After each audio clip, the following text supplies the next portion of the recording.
Bismillahirrahmanirrahim. Assalamualaikum warahmatullahi wabarakatuh. Alhamdulillahirabbil alamin wa bihi nasta'inu ala umurid dunya waddin. Asyhadu an la ilaha illallah wa asyhadu anna Muhammadan 'abduhu wa rasuluh. Allahumma salli wa sallim ala habibina wa syafi'ina wa maulana Muhammadin wa ala alihi wa ashabihi wa man tabi'ahum bi ihsanin ila yaumiddin. Amma ba'du. Rabbi syrah li sadri wa yassir li amri wahlul 'uqdatam min lisani yafqahu qawli.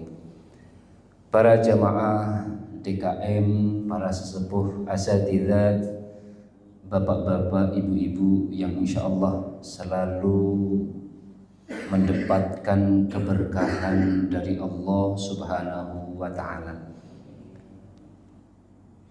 Khusus memang Rasulullah Sallallahu Alaihi Wasallam itu mendoakan kepada umatnya, itu khusus. Terlebih di pagi hari. Apa itu doa Rasulullah Sallallahu Alaihi Wasallam? Allahumma barik li ummati fi bukuriha. Jadi Nabi khusus mendoakan kepada umatnya yang bangun pagi, terlebih ikut sholat subuh berjamaah. Allahumma barik li ummati fi bukuriha. Ya Allah, berikanlah keberkahan kepada umatku pada pagi hari. Itu khusus, Pak. Jadi hadisnya khusus dan doanya khusus. Karena yang namanya berkah itu luar biasa. Pagi hari itu khusus kepada umatku yang di pagi hari. Bangun di pagi hari. Berkah itu susah. 24 jam hidup kita belum tentu penuh dengan keberkahan. Tapi umat Rasulullah yang bangun pagi hari mendapatkan keberkahan. Apa itu berkah? Ziyadatul khair, nambah kebaikan. Kalau bapak satu jam nongkrong, biasa ngobrol sama temannya, itu bukan waktu yang berkah. Bapak 2 jam, 3 jam nongkrong sama temennya, ngobrolin ngalor ngidul, itu enggak berkah. Berkah itu umpamanya, ini juga khusus juga. Pas lagi sholat subuh berjamaah, bangun pagi harinya dapat berkah doa dari Nabi. Kemudian pas lagi setelah sholat subuh kita duduk di sini. Man kharaja fi talabil ilmi fahuwa fi sabilillahi hatta yarji'a. Bapak kemudian duduk di sini. Ini hadis Rasulullah. Fi Jami' Tirmidzi, di dalam Rawahut Tirmidzi. Rasulullah juga kita duduk di sini fi talabil ilmi. Niatnya nuntut ilmu, belajar ilmu agama. Fahuwa fi sabilillahi hatta yarji'a. Dia akan mendapatkan pahala jihad fi sabilillah. Pahala jihad fi sabilillah hatta yarji'a, sehingga dia balik ke rumahnya. Nah, ini berkah yang saya. Itu berkah, Pak. Nah, berkah itu kita duduk 1 jam mendengarkan ilmu agama, belajar ilmu agama, kita dapat pahala jihad. Berkah nggak, Pak? Berkah daripada nongkrong 2 jam, 3 jam, 4 jam, 5 jam.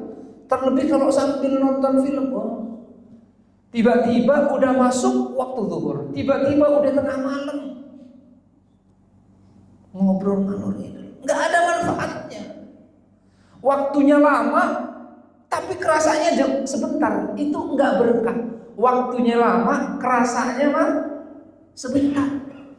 Tapi kalau belajar ilmu agama, yang namanya berkah, Pak, itu 1 jam seakan-akan 10 jam. 1 jam seakan-akan 10 jam. Baca Quran baru setengah juz udah dibolak-balik jam berapa? Karena apa? Waktu membaca Quran itu penuh dengan keberkahan. Ziyadatul khair, nambah. Pahalanya apa? Nambah, kebaikannya nambah. Belajar ilmu agama berkah. Nah, inilah muqaddimah daripada pagi hari ini. Para jamaah hafizakumullah, saya ingin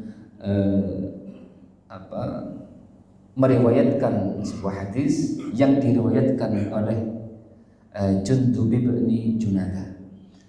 An Abi Dzar Jundub bin Junadah radhiyallahu anhu an Rasulillah sallallahu alaihi wasallam qala ittaqillaha haitsu ma kunta wa atbi'is sayyi'atal hasanata tamhuha wa khaliqin nasa bi khuluqin hasanin rawahu Tirmidzi wa qala haditsun hasan wa fi ba'din nusakhi hasanun sahihun. Jundub bin Junadah itu nama aslinya Jundub bin Junadah. Nama kunyahnya itu Abu Dzar Al-Ghifari. Nah, kita sering dengar tuh Abu Dzar Al-Ghifari, tapi kalau Jundub bin Junadah jarang dengar ya. Ini luar biasa Pak. Jundub bin Junadah itu Abu Dzar Al-Ghifari, itu luar biasa. Dulu awal-awal Islam, ini beliau termasuk yang awal-awal Islam, sahabat Nabi ini, termasuk as-sabiqunal awwalun, yang mendapatkan jaminan dari Rasulullah sallallahu alaihi wasallam. Abu Dzar itu Pak, dulu ada sahabat yang luar biasa pemberani. Waktu masuk Islam, setelah masuk Islam dia ngumumin di depan Ka'bah, siapa namanya? Umar. Ya ma'asyiral Quraisy, asyhadu an la ilaha illallah wa asyhadu anna Muhammadar Rasulullah. Siapa yang berani? Gak ada yang berani. Gak ada yang berani sama Umar ibnul Khattab. Tapi ada Pak, orang yang berani selain Umar, selain sahabat Umar. Siapa? Abu Dzar Al-Ghifari. Kalau Umar udah tahu, orang-orang Quraisy tahu ini jago berantem. Dikeroyok 5 orang, 10 menang, 10 orang Umar pasti menang. Terkenal dia di kalangan penduduk Mekah. Tapi ada sahabat Rasulullah, as-sabiqunal awwalun. Dia masuk Islam, terus setelah masuk Islam diumumin di depan Ka'bah, ya ma'asyiral Quraisy, asyhadu an la ilaha illallah wa asyhadu anna Muhammadar Rasulullah. Orang-orang Quraisy gimana? Dipimpin sama Abu Jahal, digebukin yang namanya Abu Dzar Al-Ghifari. Innahu gharibun. Karena apa? Abu Dzar bukan penduduk Mekah. Enggak ada yang kenal siapa dia. Digebukin, Pak. Sampai pingsan. Nah, kemudian datang Mu'adz. Jangan sampai kemudian terjadi masalah sama orang ini. Kenapa? Ini dari suku Ghifar. Suku Ghifar itu dulu pra Rasulullah, pra Islam, suku Ghifar itu terkenal yang namanya kampung penyamun, kampung perampok. Suku Ghifar. Bahaya kata Mu'adz, bahaya ini kalau sampai ini nyawanya Abu Dzar ini melayang. Kenapa? Orang-orang Quraisy, liilafi Quraisy. Terus Pak, ilafihim rihlatash shita'i was-sayf orang-orang Quraisy di Mekah itu nggak ada yang namanya tumbuhan, nggak ada yang namanya tumbuhan, apalagi makanan. Apa yang diandalkan orang-orang Quraisy itu? Rihlatash syita'i was-shaif. Orang-orang Quraisy biasa berdagang ke negeri Syam, ke negeri mana? Betul. Kalau mau yang namanya makanan, dia punya makanan, punya apa? Dia berdagang. Rihlatash syita'i was-shaif. Baik pada musim kemarau maupun musim dingin. Emang kebiasaan orang-orang Quraisy itu dagang. Keluar. Dan kalau sampai terjadi sama yang namanya Abu Dzar Al-Ghifari ini, sampai nyawanya melayang, ente orang-orang Quraisy kalau berdagang ke Yaman, berdagang kemana, itu entar bermasalah sama suku Ghifar. Habis itu nggak jadi apa? Sampai kemudian nyawanya melayang.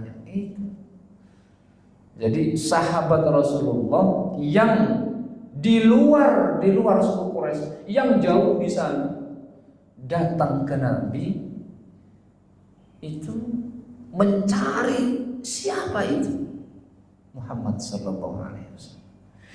Dicari informasinya, akhirnya dia masuk Islam. Kalau orang Quraisy, orang Mekah masuk Islam lumrah.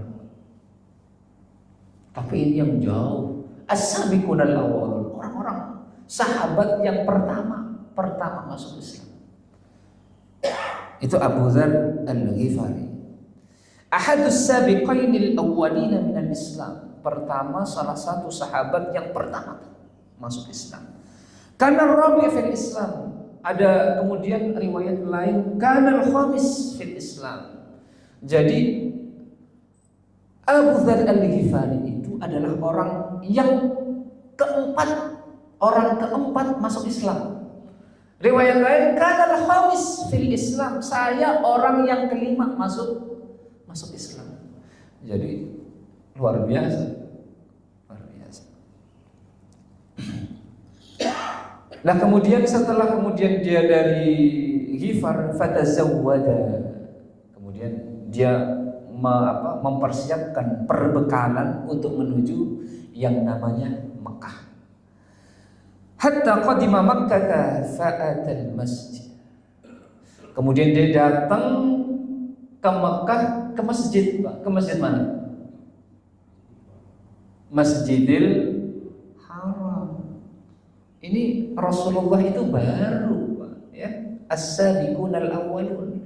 Berarti baru menyebarkan agama Islam di kota Mekah, belum hijrah.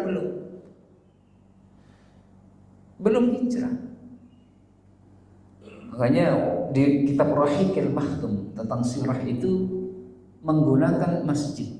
Maaf, itu Ka'bah, itu Masjidil Haram ada nggak? Tetap namanya Masjidil Haram. Padahal di situ isinya apa? Berhala. Isinya berhala. Belum buat sholat.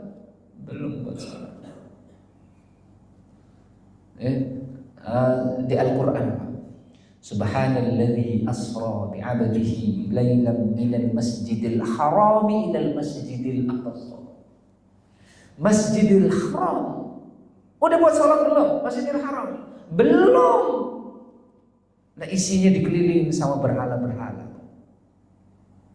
Tapi tetap disebut Masjidil Haram. Ilal Masjidil Aqsa. Masjidil Aqsa dulu pas lagi zaman Rasulullah baru masuk Islam. Itu udah buat salat belum? Belum. Masih dikuasain oleh yang namanya Romawi, Pak. Masih dikuasai sama Romawi. Masjidil Harami ilal Masjidil Aqsa. Masjid Aqsa tetap disebut Masjidil Aqsa. Masjid Nabawi udah ada belum? Iya belum. Belum hijrah.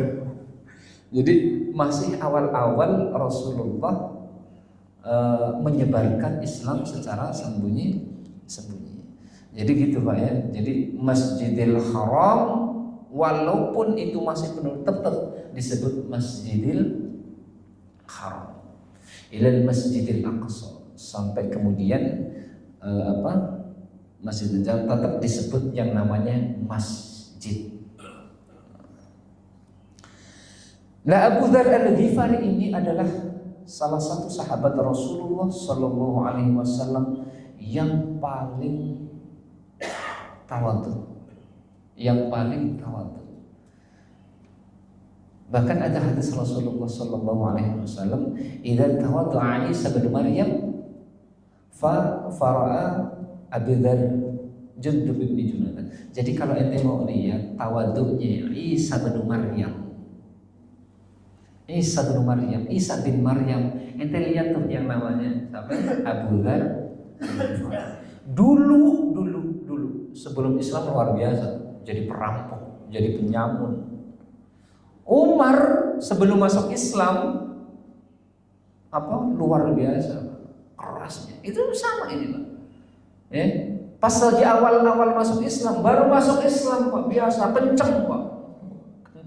Termasuk Abu Dzar, kenceng Pak, keras. Baru masuk Islam. Lah, setelahnya kemudian mendapat didikan Rasulullah Sallallahu Alaihi Wasallam. Akhirnya ini orang tawadhunya luar biasa, akhlaknya luar biasa. Yang namanya Abu Dzar, biasa Pak. Orang kalau baru belajar agama, kerasin saudaranya. Keras banget, yang berbeda sama dia dianggap salah, yang benar sama dia. Tapi kalau orang yang kemudian mendalam Islam, dia nggak akan menyalahkan. Yang namanya perbedaan itu wajar. Lah Abu Dzar kayak itu, awal-awal kerasnya luar biasa, awal-awal. Tapi setelah, makanya sampai kemudian hadis Rasulullah, kalau ente mau lihat tawadhunya Isa bin Maryam, Nabi Isa, maka lihat yang namanya Abu Dzar Al-Ghifari. Tapi ada sahabat Rasulullah yang mirip dengan Isa bin Maryam. Siapa namanya?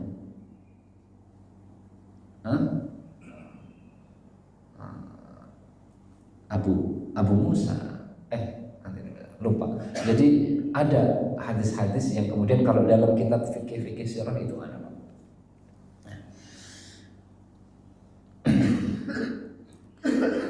Apa kemudian hadis an Rasulullah Sallallahu Alaihi Wasallam, dari Rasulullah Sallallahu Alaihi Wasallam, ittaqillaha haitsu ma kunta. Ini di dalam Al-Quran itu banyak sekali. La'allakum tattaqun, ittaqullah. Itu banyak ayat-ayat Al-Quran tentang takwa kepada Allah. Ittaqillah, takwalah kalian kepada Allah. Takwa haitsu ma kunta, dimanapun kalian berada. Jadi yang namanya takwa itu menjalankan perintah Allah dan menjauhi larangannya. Tapi ada garis besarnya Pak. Menjalankan perintah Allah sesuai dengan kemampuan.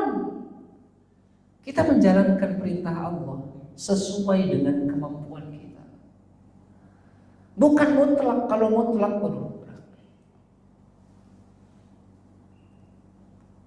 tapi kalau menjauhi larangan itu mutlak. Beda nih. Kalau melakukan perintah Allah, menjalankan perintah Allah itu sesuai kemampuan. Contoh. Kalau kita kemudian safar, ya, sudah marhalatain, udah jaraknya sekitar 86 kilometer. Sini Lembang umpamanya. Kira-kira kita udah tetap sholat 4 rakaat atau bisa jamak takdim jamak takhir. Itu namanya apa? Melaksanakan perintah sesuai dengan. Jadi ada aturannya. Umpamanya bapak kemudian maaf pas lagi bulan Ramadan, lagi safar, di tengah jalan, nggak kuat yang namanya puasa. Boleh nggak Pak? Nggak puasa. Kecuali bapak cuma duduk di rumah, nggak puasa, nah itu jadi masalah. Tapi kalau safar, jadi ada kemudian ittaqillaha haitsuma kunta. Bertakwalah kepada Allah dimanapun kalian berada. Menjauhi segala menjalankan semua perintah Allah sesuai kemampuan dan menjauhi larangan mutlak. Umpamanya mutlak Pak. Itu ada umpamanya saya ini saya nggak bisa nih minum khamar nih, apalagi segelas, tapi kalau dikit boleh dah gitu. Itu boleh. Menjauhi larangan itu mutlak. Jadi sedikit pun, wala taqrabuz zina, jangan deketin zina, mutlak. Berarti pacaran juga enggak boleh. Wala taqrabuz zina, jangan sampai mendekati zina. Itu mutlak. Innamal khamru wal maisir, itu mutlak Pak. Larangan itu ya ayyuhalladzina amanu innamal khamru wal maisir wal ansab wal azlam rijsum min amalis syaitan.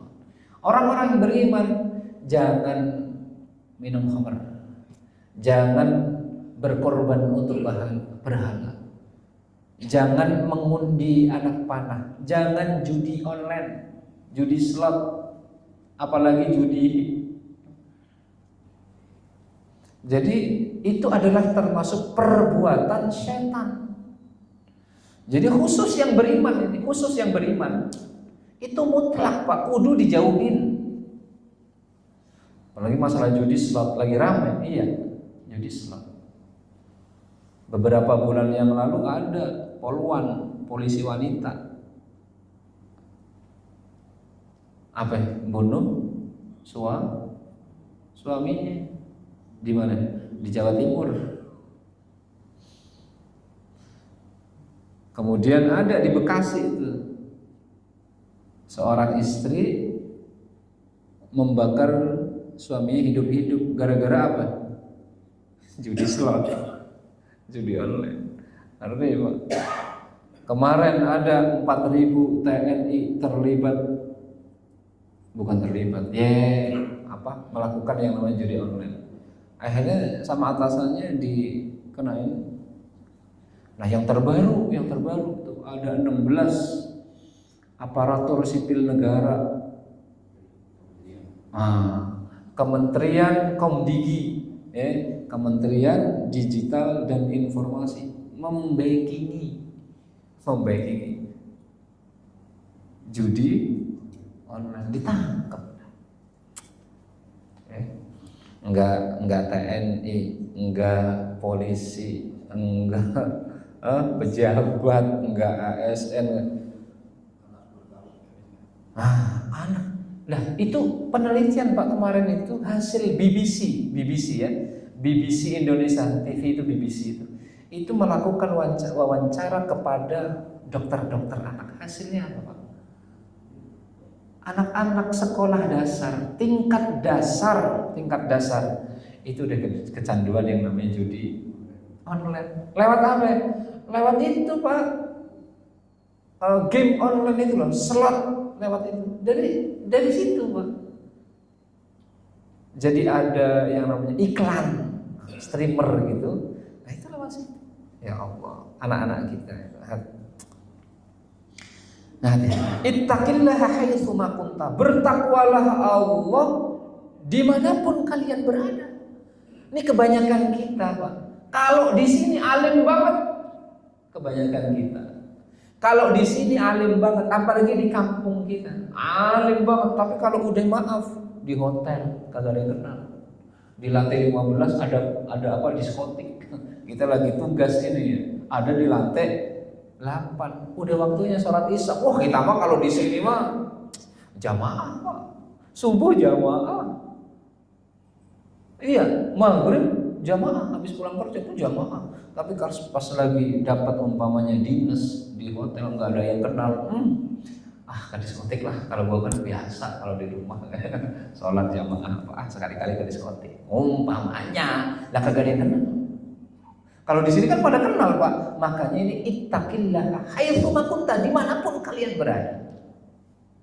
Bertakwalah Allah, bertakwalah kepada Allah dimanapun. Tempatnya dimanapun, waktunya dimanapun. Baik ada yang kenal maupun nggak kenal.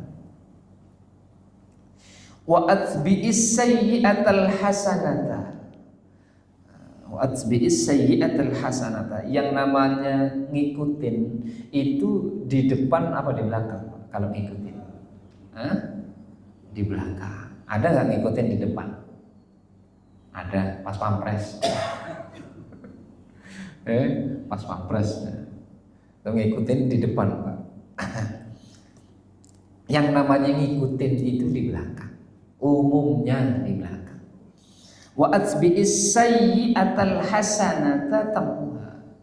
Dan ikutilah perbuatan burukmu dengan perbuatan baik. Tamhuha, maka perbuatan baik itu akan menghapus yang namanya perbuatan buruk. Namanya kita hidup Pak, sehari-hari nggak lepas dari dosa. Dari bangun tidur sampai mau tidur lagi kita nggak lepas dari dosa. Jadi mungkin ya banyaklah dosa-dosa kita ya. Bahkan pas lagi tidur juga kita bisa juga Pak berbuat dosa. Apa itu? Jadi ini hati-hati. Wa atbi'is sayyi'atal hasanata tamhuha. Jadi perbuatan buruk itu harus diikuti dengan perbuatan baik. Karena perbuatan baik itu akan menghapus apa? Menghapus dosa-dosa perbuatan yang buruk. Dosa kepada siapa? Kepada Allah. Kepada Allah. Kalau dosa mencaci, kalau dosa mencaci itu minta maafnya kepada Allah apa kepada Ibnu Adam? Kepada Ibnu Adam, kepada sesama manusia. Itu karena hakul Adam. Punya utang, minta maafnya kepada Allah apa kepada maaf? Bayar utang, bayar hutang itu bayarnya ke Allah apa ke yang pemberi hutang? Karena itu hakul Adam. Jadi banyak kemudian dosa kita kepada Allah, menyia-nyiakan waktu itu termasuk. Menyia-nyiakan waktu itu termasuk dosa kita kepada Allah. Melalaikan kewajiban kita kepada Allah. Nggak ada yang kemudian lepas dari dosa. Makanya wa atbi'is sayyi'atal hasanata tamhuha. Perbuatan buruk ikutin sama perbuatan baik. Jadi harus kemudian kita ikutin. Kalau bisa selalu berbuat baik. Karena dosa kita kadang-kadang sadar nggak sadar, yang namanya manusia. Sadar nggak sadar kita berbuat dosa. Makanya kudu sering-sering berbuat baik. Wa khaliqin nasa bihulukin hasanin. Yang namanya khaliq dalam bahasa Arab itu sifatnya itu khaliq, sifat lahiriah. Khaliq itu sifat lahiriah. Contoh sifat lahiriah. Wa bihulukin hasin, bi khuluqin hasanin. Khuluq itu sifat batiniah.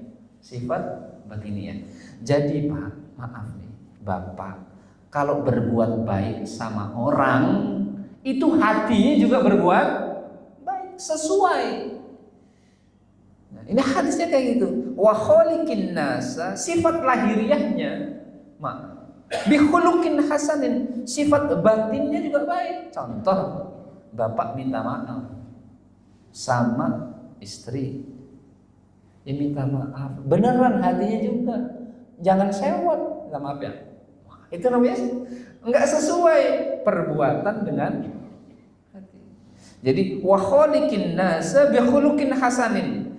Jadi berakhlak baiklah kepada manusia dengan hati yang baik. Maksudnya gitu. Jadi kalau kita minta maafnya beneran. Kalau kita menegur sapa sama temen, ya negurnya beneran. Emang kita mau akrab. Kalau kita mau ngasih sedekah, ya ngasih hati kita juga niat lillahi ta'ala, begitu. Jadi jangan perbuatan yang kita lakuin beda sama hati kita. Nah, itu jadi masalah itu. Oleh karenanya para jamaah rahimakumullah, ini hadis yang kemudian diriwayatkan oleh sahabat Abu Dzar Al-Ghifari, yaitu tentang takwa dimanapun kalian berada, baik di tempat gelap, baik di tempat terang, baik di tempat ramai maupun di tempat sepi. Tapi kadang-kadang kita kalahnya di tempat sepi, sama tempat di mana nggak ada orang yang kenal sama kita. Itu kalahnya kita di situ biasanya.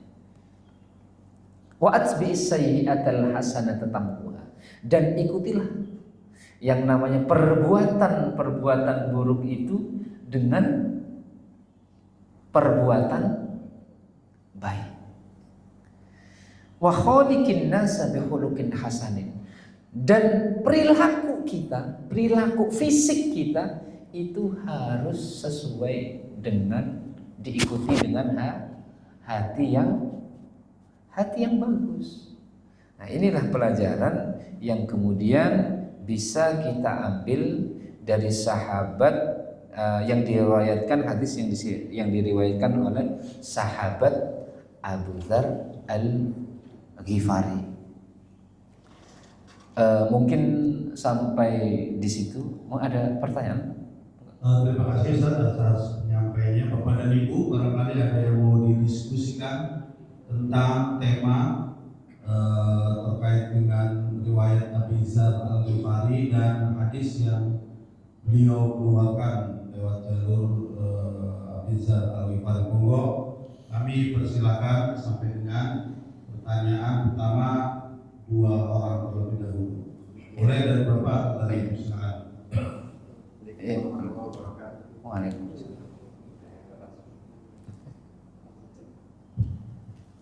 warahmatullahi wabarakatuh. Waalaikumsalam. Tadi kan dosa sama Allah, kita minta ampunnya terhadap Allah.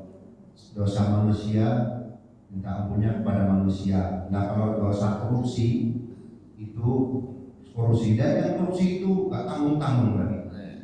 Ya jebolannya pesantren sampai menduduki jabatan tinggi di pemerintahan. Ya punya pesantrennya sampai tutup, kalau saya sebutin orangnya, yang penting kita tahu beritanya saja.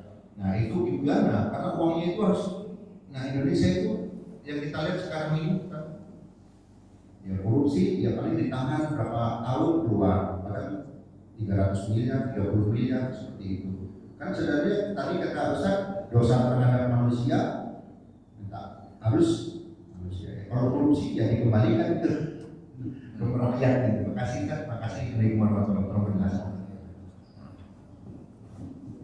Ustaz, ditampung dulu. Tampung dulu. Tampung dulu. Oke. Intinya udah tersedia pertanyaannya. Monggo Pak, satu lagi Pak.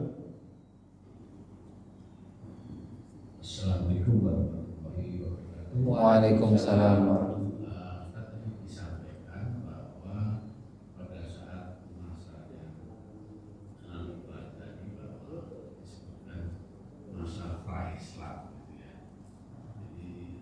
Jadi kemudian disebutkan juga bahwa seakan-akan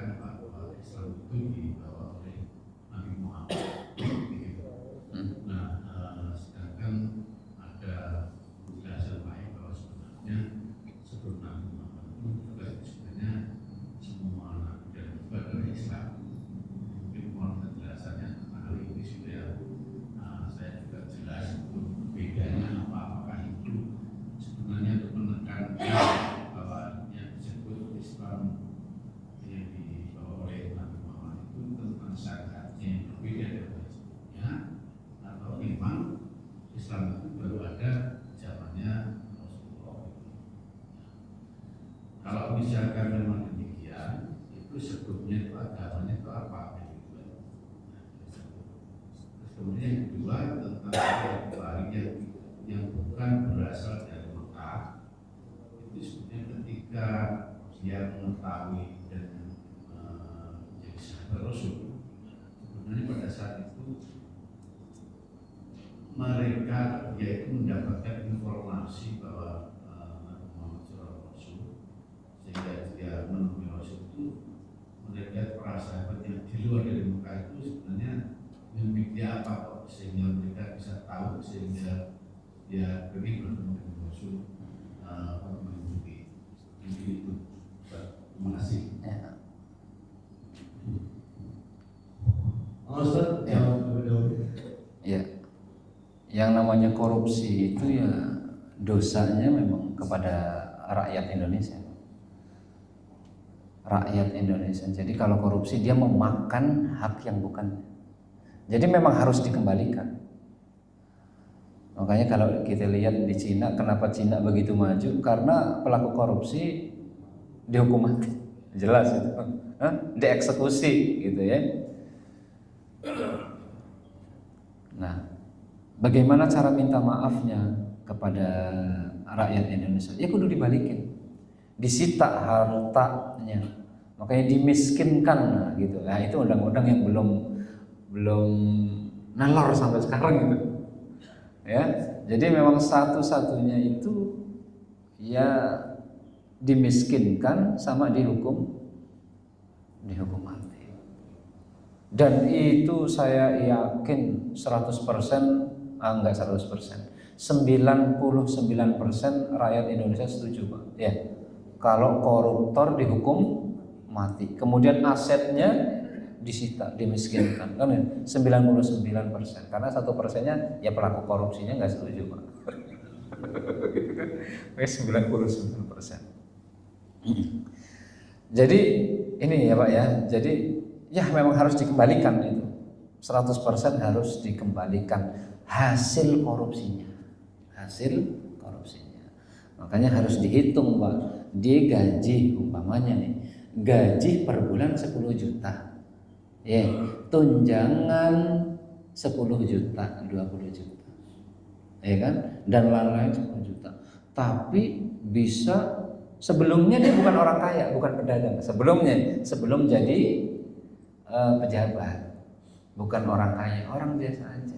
Tiba-tiba 2 bulan bisa beli Alphard cash. 2 bulan lah, ya jadi pejabat, gaji 20 juta, 10 juta dan tunjangan dan lain-lain 10 juta. Kan 20 juta, 2 bulan kan berarti 40 juta. Bisa beli Alphard cash. Nah emang selama 2 bulan dia makan apa? Itu kan gitu. Masa masih tersimpan 20 juta. Nah, jadi memang harus dikembalikan.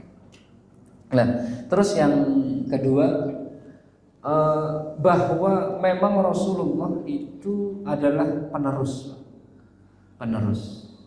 Makanya disebut khatimin nabiyyin. Dia itu penutup para nabi. Yang namanya penerus Islam itu dari dulu, Pak. Ya, dari dulu. Islam itu kan mengajarkan tentang tauhid, agama tauhid. Ya. Dari dulu para nabi itu memang mengajarkan tentang itu, tentang tauhid itu. Nabi Ibrahim itu mengajarkan tentang tauhid. Rasulullah meneruskan. Bukan kemudian Islam itu awalnya oleh Nabi Muhammad, tidak. Tapi meneruskan nabi-nabi sebelumnya. Dan disempurnakanlah pada saat Rasul. Makanya wa khatamin nabiyyin, dia penutup para nabi. Ya, jadi dulu umpamanya syariat Nabi dulu umpamanya kalau kena baju kena najis harus dipotong. Nah, kemudian kalau Nabi Muhammad kemudian bisa dibasuh. Iya. Karena dulu mungkin belum ada kain, pakainya kulit kayak gitu ya. Kemudian masalah apa tadi?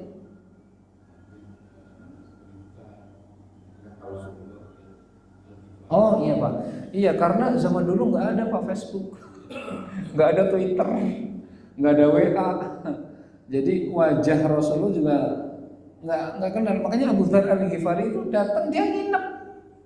Tadi saya lupa, nginep di sekitar Ka'bah, nginep selama 3 hari di sekitar Ka'bah. Nyari siapa? Rasulullah. Nyari Rasulullah. Karena apa? Ya nggak ada Pak.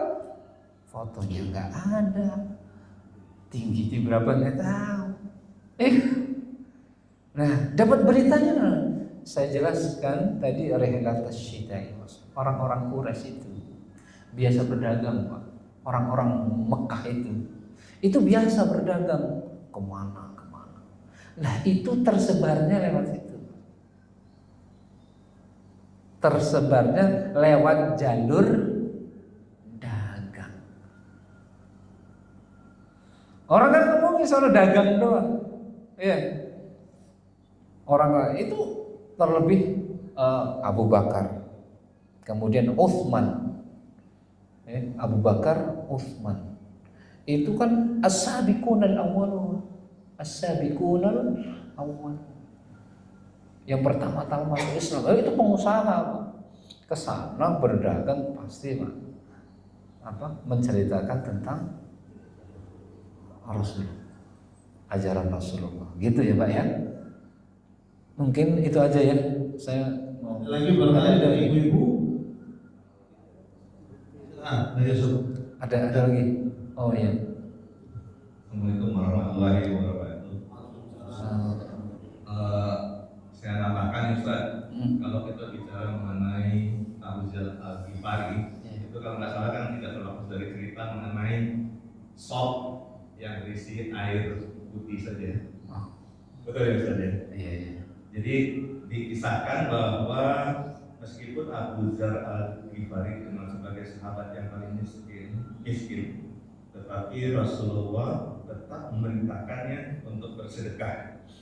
Ceritanya Rasulullah berkata kepada Abu Dzar, kalau engkau membuat sop, perbanyaklah kuahnya, dan hendaknya engkau bagikan kepada tetanggamu. Kemudian Abu Dzar menjawab, tetapi sop saya istimewa ya Rasulullah. Nabi bertanya, apa maksudmu? Abu Dzar menjawab, sop saya hanya terdiri dari air putih, dibubuhi garam dan sedikit irisan bawang. Namun apa yang disabdakan Rasulullah tidak mengapa, terang beliau. Kemudian Abu Dzar melakukan apa yang diperintahkan oleh Rasulullah. Maka tetangga yang menerima sop Abu Dzar Al-Ghifari merasa terharu dan membalasnya dengan menu yang lebih baik. Jadi itu kisah salah satunya yang sop air bening yang sering kita dengar selama ini. Yes. Itu asbabul wurudnya ini Pak.